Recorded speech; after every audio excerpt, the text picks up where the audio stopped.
Alam niyo po, marami na po akong message about Christmas. Ang Christmas po ay nagsimula po ito at mababasa po natin ito, although walang exact date ng pagsilang ni Jesus Christ, no?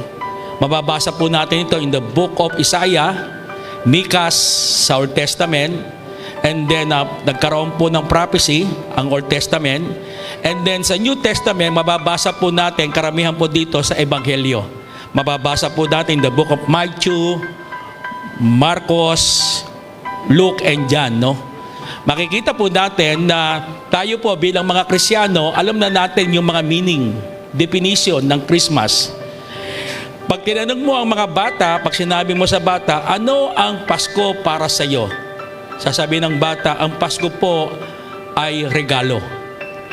Ibig sabihin, ang Christmas ay pagbibigayan. Kaya tayo po nagkakaroon ng tinatawag na exchange gift.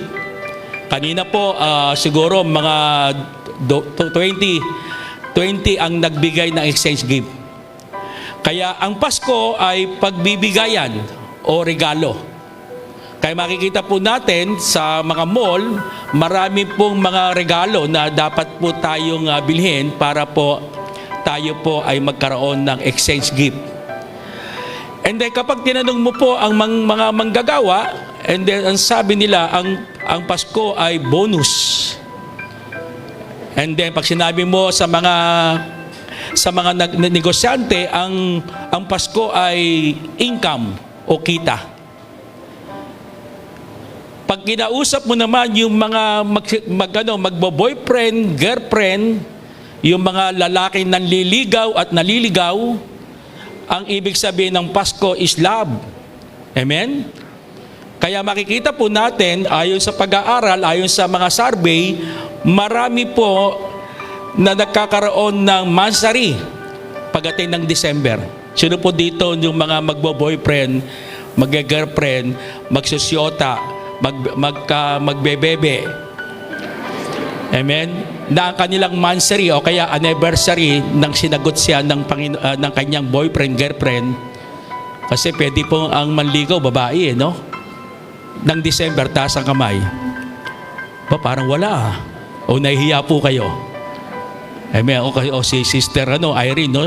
Sinagot niya talagang pinakaregalo niya kay Melvin ay matamis na oo. Amen? Kaya ang love, ang Pasko ay love. Kaya ako po, hindi ko po makakalimutan, muntik na maging December, no? Ako po, sinagot po ako ni Sister Mona, November 28, 1982. Amen. Si Melvin, kailan ka sinagot ni Sister Irene? Anong year? Baka magkamali ka, baka ibang babae yung sinagot mo, ha? Okay. Ako po ay talagang November 28, 1982, hindi ko makakalimutan yon. Kasi minsan lang po ako manligaw. Amen?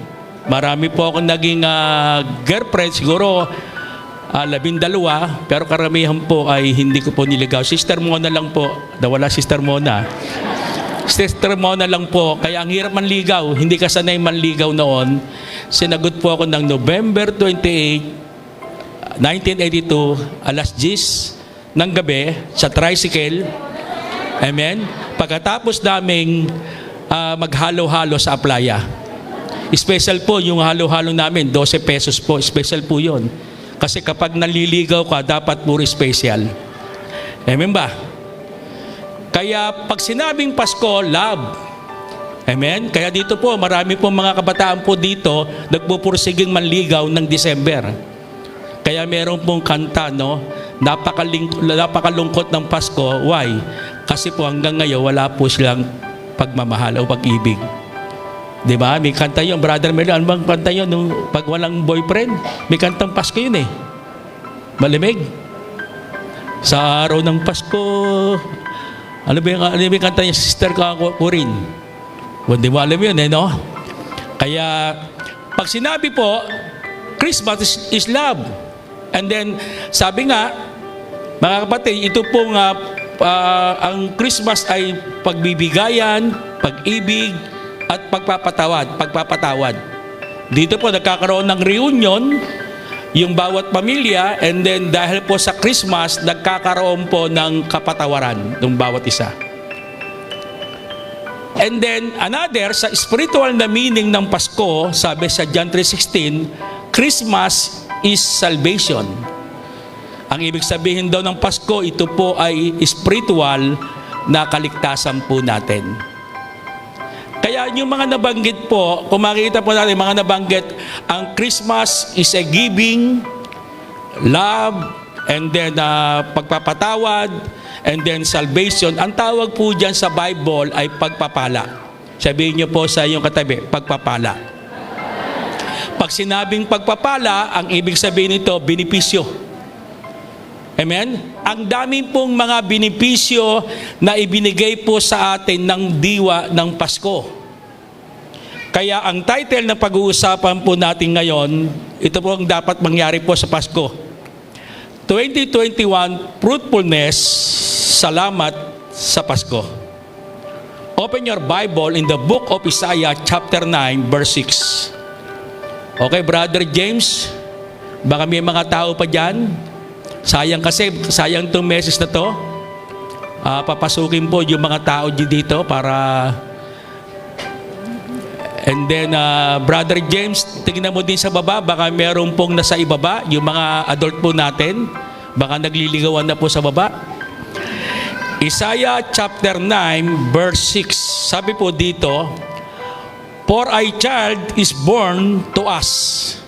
Meron daw ipinanganak na sanggol sa atin.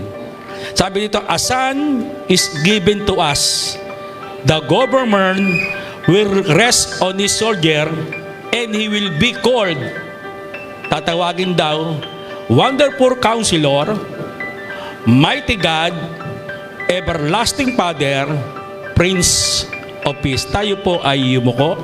Ang lahat ng pinagpala ng salita ng Diyos ay magsabi ng Amen. Sabihin mo po sa inyong katabi, sa Paskong ito, may himalang mangyayari sa iyo. Alam niyo po, ito pong Isaiah chapter 9, verse 6. Ang sumunod po nito ay walang iba kundi si Propeta Isaiah. Si Isaiah po, isang propeta ng Diyos na kung saan, mga kapatid, 1,000 years bago dumating po ang Pasko, nakita po ito ni Isaiah. The vision, and then kaya nga po, yung nagkaroon po siya ng vision na merong ipapanganak na isang sanggol sa atin, natatawagin pong Wonderful Counselor, Mighty God, Everlasting Father, Prince of Peace.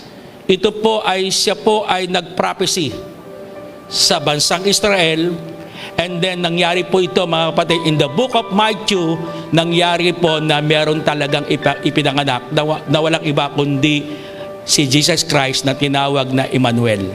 Ang ibig sabihin ng Emmanuel, sumasa kanya ang God the Father. Kaya dito po sa Isaiah chapter 6, kaya kailangan po sa chapter 6 verse 6, ipinakita po dito ni Isaiah.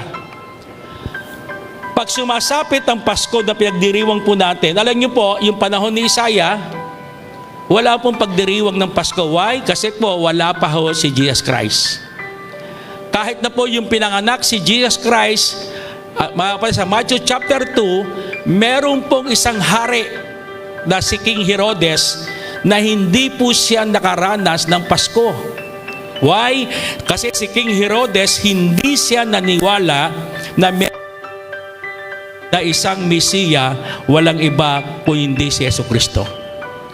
Alam niyo po, kung si Haring Herodes ay hindi po nakaranas ng Pasko hanggang siya namatay, marami din pong mga tao ngayon na hindi talaga maranasan yung pinakadiwa ng Pasko. Why? Kasi po mga kapatid, hindi nila kilala ang ating Panginoong Hesus. Kaya dito sa Isaiah chapter 9 verse 6, ipinakita po dito ang Pasko ay punong-puno ng pagpapala. Amen ba?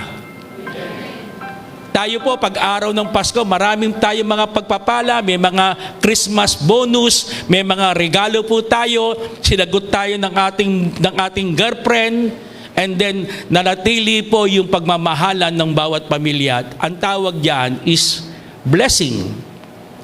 Kaya ito pong sa araw na ito, sa December 19, sa ating celebration ng Christmas gathering, sa oras na ito, kailangan po magpasalamat po tayo sa Diyos. Amen ba? Alam niyo po, yung salitang pasasalamat, minsan po nakakalimutan po natin. Although nagpapasalamat tayo sa mga tao, sa kapwa-tao po natin, pero minsan, mga kapatid, yung pagpapala na binibigay po sa atin ng Panginoon, hindi natin pinapasalamatan ang ating Diyos. Kaya sabihin niyo po sa inyong katabi, salamat sa Diyos. Tingnan po natin, sabi po dito, in Isaiah chapter 9, verse 6, letter letter A, sabi po dito, tatawagin sa He will be called Wonderful Counselor. Kaya number 1, salamat sa Pasko. Why? Dahil meron tayong Wonderful Counselor. Sabi po dito sa Kawikaan chapter 3, verse 6, sa lahat ng inyong gawain, sabi po dito ni King Solomon, sa lahat ng inyong gawain, siya nga alalahanin ninyo upang ikaw ay patnubayan sa iyong mga tatahakin.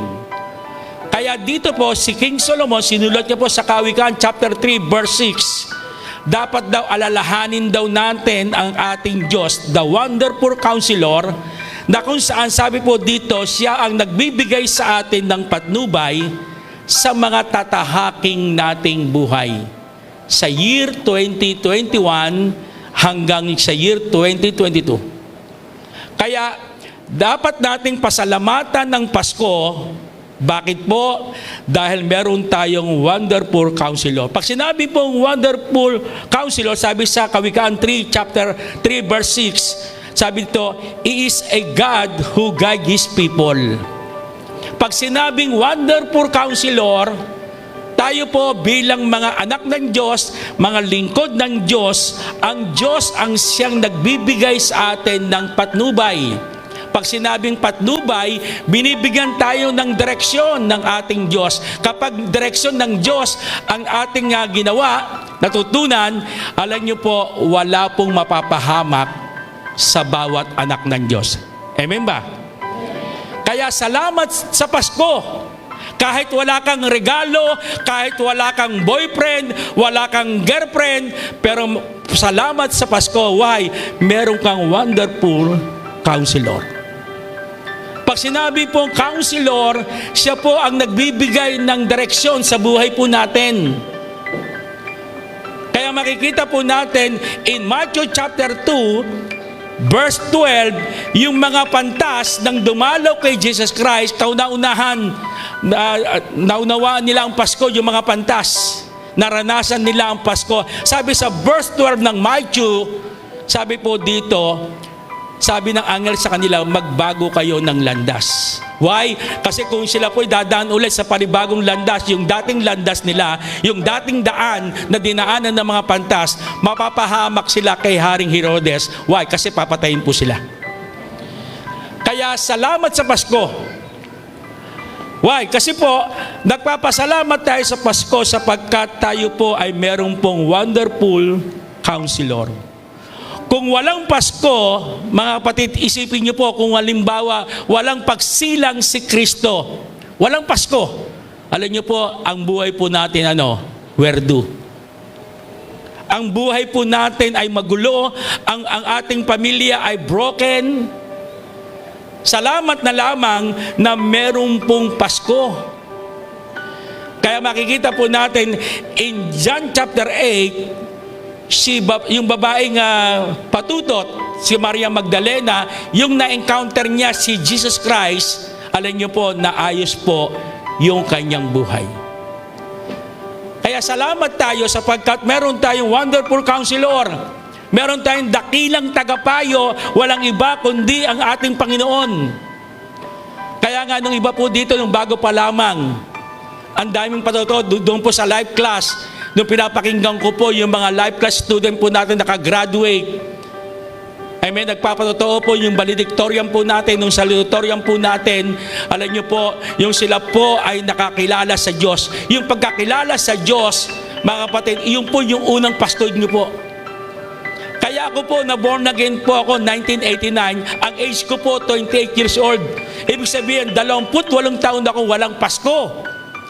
Kaya pagdating ko ng 29, na-born again ako March 5, 1989. Yung December 25, 1989, doon ko lang naunawaan ang tunay na Pasko. Why? Kasi meron pong counselor na ako. Yung counselor ko, walang iba kung hindi yung salita ng Diyos. Siya nagbigay sa akin ng patnubay, nagkaroon ako ng pagbabago. Dati po ako, meron po akong bisyo, nagmamariwana po ako. Amen, nung mariwana ko po, mga kapatid, yosi ko lang po yan. Pero dahil nga, mga kapatid, meron akong wonderful counselor, sinasabi sa akin ang dakilang tagapayo ko, walang iba kundi ang Panginoong Yesus, walang iba kundi ang salita ng Diyos. Ang sabi sa akin, huwag ka nang magbisyo. Amen ba? Di ba dito, lahat po tayo dito nakaranas na dati po tayo may mga bisyo, umiinom po tayo ng alak, meron po tayo po nagsusugal, amen, mga chismoso at chismosa po tayo. Pero nang tayo po ay tumanggap kay Kristo, nagkaroon tayo ng wonderful counselor. Sino po dito nang nakilala niya, na-encounter niya si Jesus Christ, na bago ang buhay niya? Taas ang kamay. Amen. Yung iba tulog na. Amen ba? Ako po, aminado po ako. Kung ako po ay wala kay Kristo, mga kapatid, isa ako sa mga problema ng siyudad ng Calamba.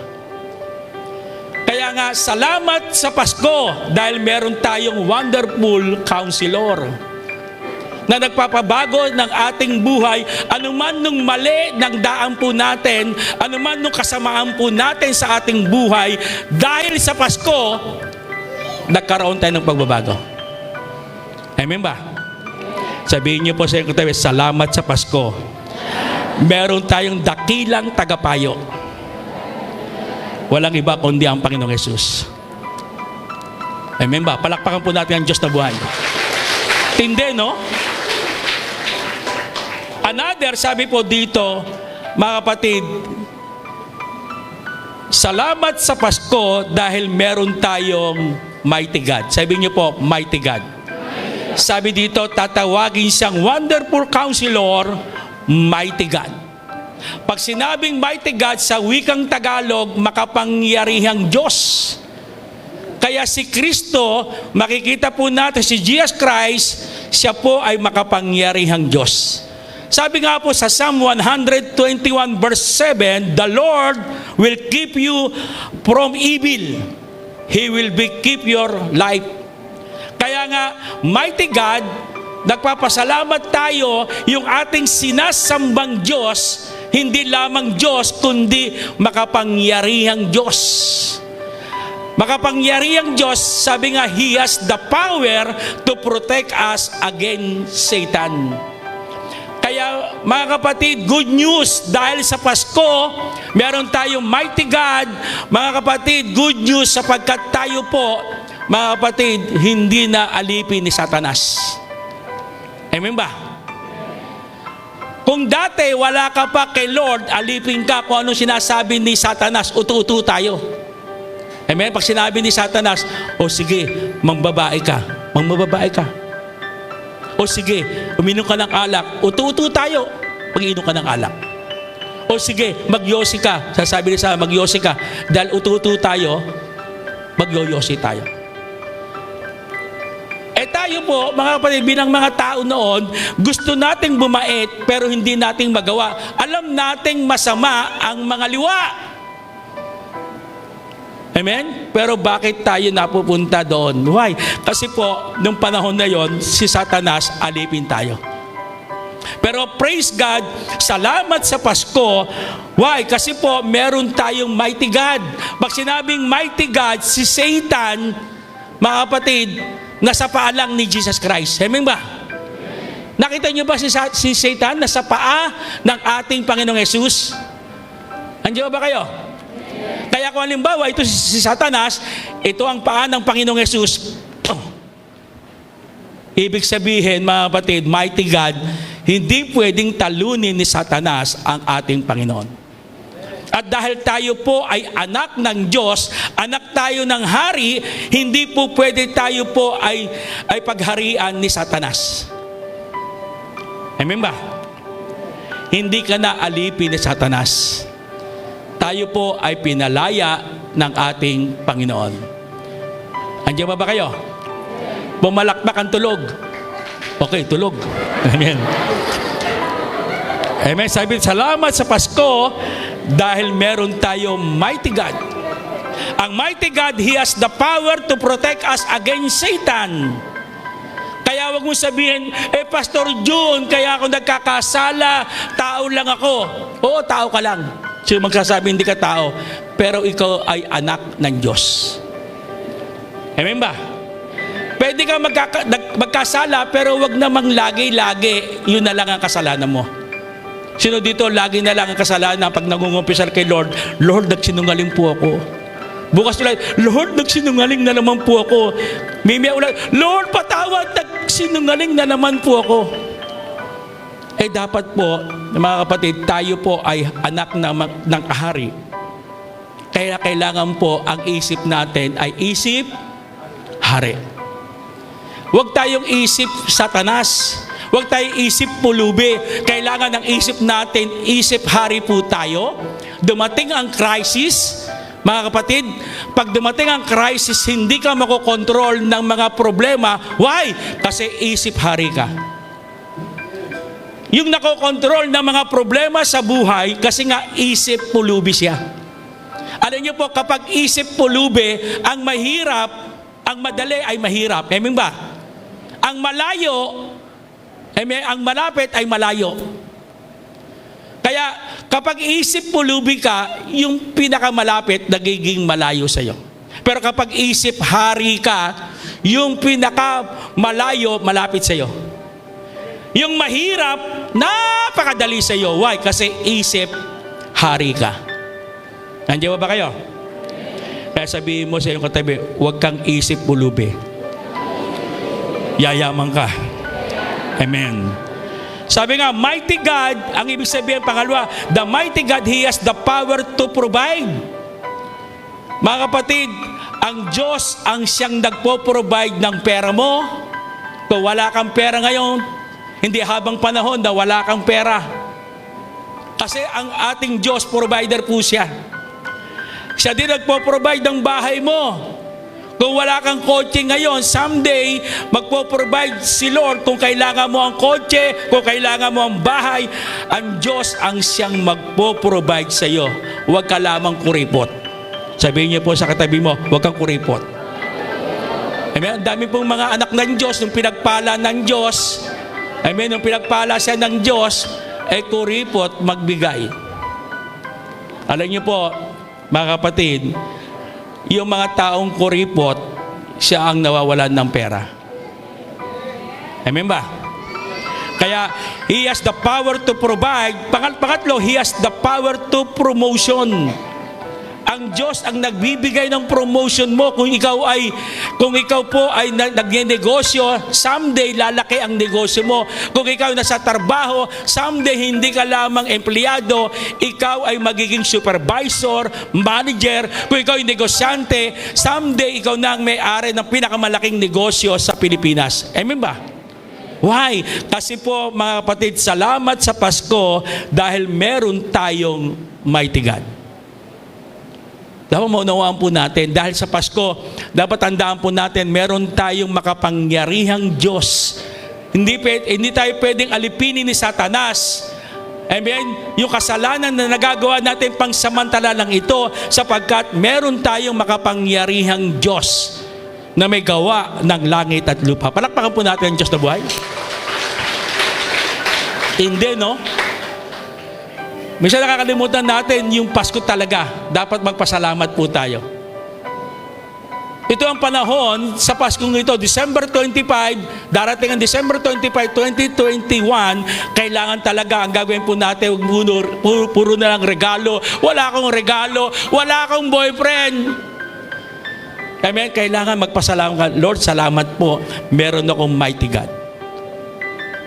Makapangyarihan na ating Diyos.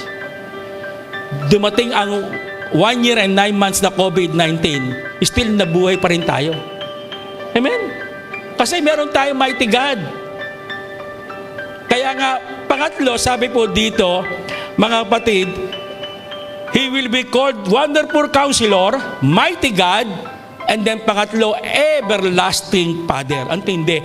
Salamat sa Pasko dahil meron tayong Everlasting Father. Pag sinabi pong sa Everlasting Father, walang hanggang tatay. Kung ang tatay mong physical ay namamatay o kaya yung tatay mong physical nasa kabilang bahay, pero yung Diyos natin, Everlasting Father. Kung ngayon may tatay ka pero wala, parang hindi mo nararamdaman tatay mo, pero kagandahan bilang mga Kristiyano, announcement, meron kang Everlasting Father, walang iba kundi ang Diyos na may gawa ng langit at lupa. Amen ba? Kaya dapat magpasalamat tayo sa Pasko sapagkat meron kang Everlasting Father na kahit na ikaw ay hindi tapat sa Kanya, tinataguan mo siya. Amen? Hindi ka nakikipag-usap sa Kanya, hindi mo binabasa ang kanyang letter. Mga kapatid, Everlasting Father pa rin siya. Kaya nga sabi sa John 3:16, galon na lamang ang pag-ibig ng Diyos, ibinigay niya ang kanyang buktong na anak, kaya nagkaroon ng Pasko. Everlasting Father, ibig sabihin, He loved us with unconditional love.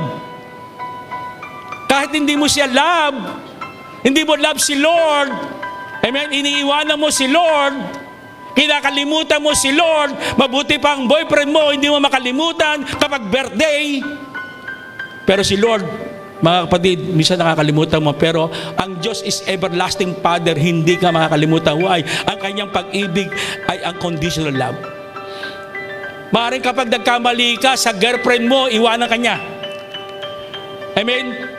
Alam mo, nagkamali ka sa girlfriend mo, iwanan ka. Nagkamali ka sa boyfriend mo, iwanan ka. Pero si Lord, never naiiwanan ka ni Lord. Why? Kasi Everlasting Father po siya. Naalala niyo ba yung prodigal son? Yung alibugang anak? Yung bunso, kinuha niya po yung kanyang mana, ang kapal ng mukha.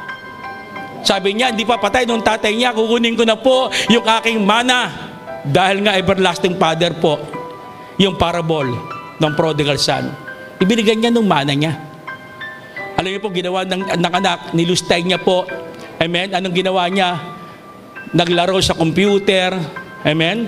Naglaro ng call to, ano ba dito? Yung Call of Duty, hanggang nagpupuyat siya, puyat na puyat, hanggang sa kakapuyat sa paglaro ng computer, nahihilo na siya, natutumba na siya. Still, mga kapatid, Everlasting Father pa rin. Yung prodigal son, ano pong ginawa po ng prodigal son? Iniwanan ng tatay niya. Pero sabi ng Bible, ang tatay niya, everyday nandoon po sa labas ng bahay, hinihintay yung kanyang anak. Tinitignan niya yung kanyang anak sa doon po sa balcony ko natutulog. Asan na ang mga anak ko? Amen? Anong ginagawa ng mga anak ko? Baka nagjajakim po sa balcony. Amen? Baka nagte-text lang dyan, baka mimiya abang nakikinig. Sila po ay naglalaro ng mga computer game po dyan, bukas po kanyang cellphone, kinakausap po. Pero araw-araw po binabantayan ng father ng kanyang prodigal son. Amen? Kaya nung dumating po yung anak, kitang-kita niya po mga kapatid, malayo pa lang sabi po, natanaw ng ama yung kanyang anak. Alam niyo po, sa kwento po sa kwento po, mga kapatid, pinatawad ng father yung kanyang anak. Why? Everlasting Father. Kaya salamat sa Pasko, Panginoon, dahil meron kaming Everlasting Father. Kahit po ako, aminado po ako, minsan nakakalimot ako kay tatay, kay Father God. Minsan busy po ako sa gawain sa Panginoon. Minsan nakakalimutan ko, meron po akong Everlasting Father na ang kanyang pagmamahal unconditional. Walang kondisyon ng pag-ibig ng Diyos sa atin. Kahit hindi mo siya binibigyan, sinusulitan, kahit hindi mo siya pinapansin, nakatingin lang si God the Father sa iyo, and then someday, sasabihin niya, papansin din ako na aking anak. Salamat sa Pasko dahil meron tayong everlasting Father. Sabi nga, He loved us with unconditional love. Pangalawa, He will be there for us forever.